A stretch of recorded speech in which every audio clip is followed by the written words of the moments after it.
Lesson 8 इसमें है। इसमें किस चीज़ के बारे में है? अकाउंट के बारे में, ऑडिट के बारे में और ऑडिटर्स के बारे में है। कौन सा है? ये है कंपनी लॉ। चलिए चलते हैं। इसमें क्या क्या देखेंगे? इसमें इंट्रोडक्शन है, रेगुलेटरी फ्रेमवर्क है, अकाउंट ऑफ कंपनीज है, requirement of keeping books of account है, फाइनेंशियल स्टेटमेंट है, कंसोलिडेटेड फाइनेंशियल स्टेटमेंट है, नेशनल फाइनेंशियल रिपोर्टिंग अथॉरिटी के बारे में है, इंटरनल ऑडिट और बहुत सारी चीज़ें हैं। और इसमें क्या सीखेंगे? इस लेसन को जो सीखने के बाद जो है कीपिंग बुक्स ऑफ अकाउंट सीखेंगे, inspection of book of account and other provision for financial statement and consolidated financial statement सीखेंगे, अकाउंटिंग स्टैंडर्ड के बारे में सीखेंगे, और provision for audit and auditors और उनका appointment, qualification, resignation, removal, duties and liability, इतनी चीज़ें हमको इस चैप्टर को पढ़ने से हमको आएगी। अब देखिए इम्पोर्टेंट टर्मिनोलॉजीज के बारे में है, ठीक है। अब books of account, books of account क्या है? तो books of the term books of account, books and papers and financial statement and financial year have been defined under section under Companies Act. ये सब कहाँ डिफाइंड है? Companies Act में defined. क्या क्या? Book of account, books and paper, financial statement और financial year, ये defined है। तो सेक्शन 212 में, तो सेक्शन 2 का सब क्लॉज 12 में क्या है? Book and paper and book or paper. इसका मतलब क्या होता है? इसमें कंपनीज एक्ट के, इसमें कंपनीज एक्ट 2013 में के सेक्शन 2 सब क्लॉज 12 में क्या है? पहला है बुक एंड पेपर और दूसरी चीज़ क्या है? Book or paper. क्या करता है? ये कह रहा है कि इंक्लूड, ये दोनों क्या करता है? यहाँ एंड लगा है, बहुत महत्वपूर्ण चीज़ है। ये क्या करता है? इंक्लूड करता है कि इसमें क्या क्या है? बुक्स ऑफ अकाउंट और दूसरी चीज़ है डीड्स, तीसरी चीज़ है वाउचर, फिर राइटिंग्स है, फिर डॉक्यूमेंट्स हैं, फिर मिनट्स है, फिर रजिस्टर इसमें आता है। Registers maintained on paper or in electronic form. Registered maintained किसमें? या तो पेपर फॉर्म में या फिर इलेक्ट्रॉनिक फॉर्म में। तो ये हो गया बुक एंड पेपर या फिर बुक और पेपर। ये क्या? ये इंक्लूड करता है book of account, deeds, voucher, writings, document, minute, registered maintain on paper और इन इलेक्ट्रॉनिक फॉर्म, ठीक। अब चलिए, अब आते हैं, इसमें कह रहा है सेक्शन 2 सब क्लॉज 13 में ये क्या, किस चीज़ को डिफाइन करता है? ये बुक्स ऑफ अकाउंट को डिफाइन करता है। ये क्या कर रहा है? ये इंक्लूड करता है record maintain in respect to, इसमें record maintain in respect to पहला all sum of money received. क्या है? सभी sum of money, all sum of money received, पहला तो होगा रिसीव्ड, और दूसरा है received and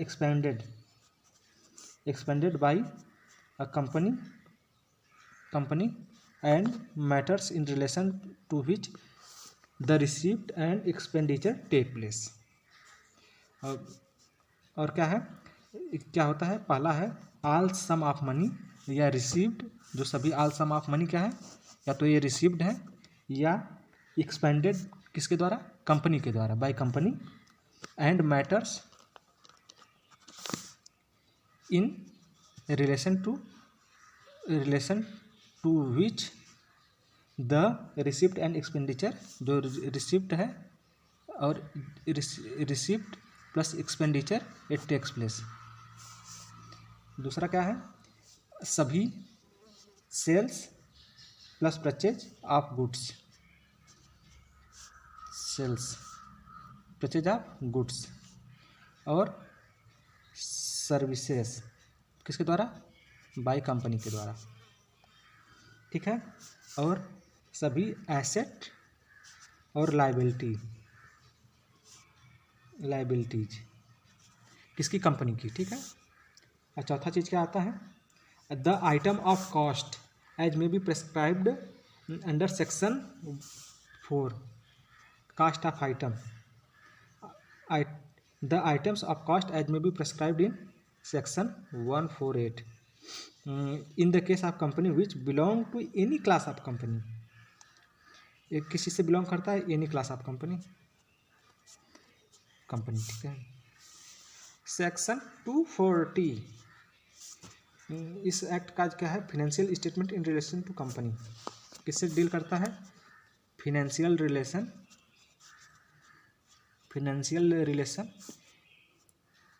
in respect to company, ठीक है। इसमें क्या क्या इंक्लूड करता है, पहला balance sheet as at the end of financial year, किसके एंड में, फाइनेंशियल ईयर के एंड में। दूसरा क्या है, प्रॉफिट एंड लॉस अकाउंट, ठीक है, या और in the case of company carrying, company के केस में क्या होगा, carrying on any activity not for profit, तो मतलब नॉन प्रॉफिट एक्टिविटी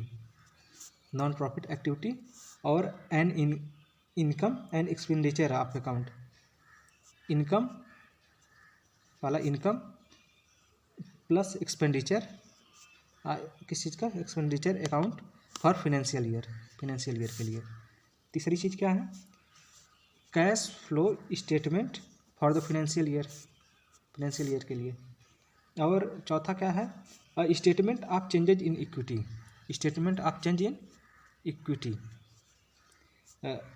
कब होगा, इफ एप्लीकेबल। अब पांचवा क्या है, an explanatory note annexed to, कह रहा है annex to or forming part of any document referred in section, किसमें, section sub clause 1, sub clause first से सब क्लॉज 4 तक, ठीक।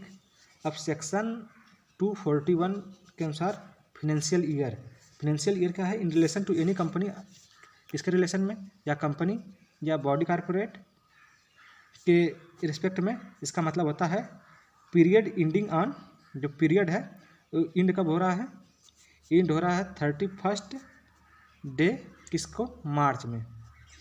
Where it has been incorporated, जहाँ पर क्या हुई है, इनकॉर्पोरेटेड,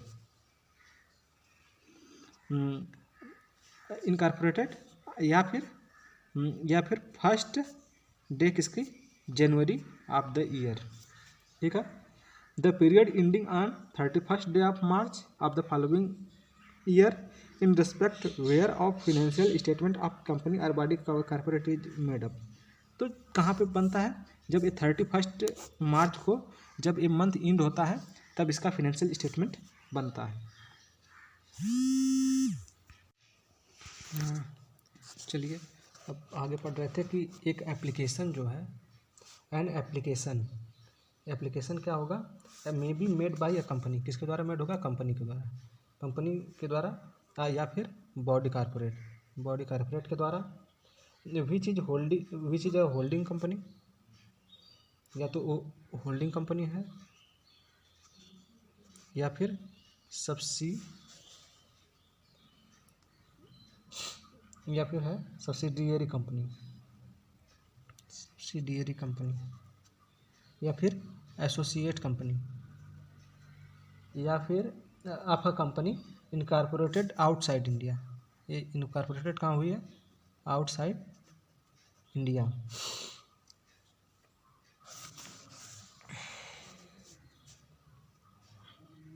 एंड ये क्या है, is required to follow a different financial year. ये क्या है, इसको जो है डिफरेंट फाइनेंशियल ईयर इसको फॉलो करना होगा for consolidation of its account outside India. किस लिए, for consolidation of its account outside India. ठीक। द सेंट्रल गवर्नमेंट में if central government may if satisfy allow any period or its financial year whether or not that period is a year। ये central government अगर satisfy हो जाती है तो ये allow कर देती है एनी पीरियड। अगर ये सेटिस्फाई होगी तो ये क्या करेगी, अलाउ कर देगी किसी भी फिनेंशियल ईयर को, वेदर दैट पीरियड, ये जो पीरियड है वो ईयर है या नहीं है। ठीक है, ये बात क्लियर हुई।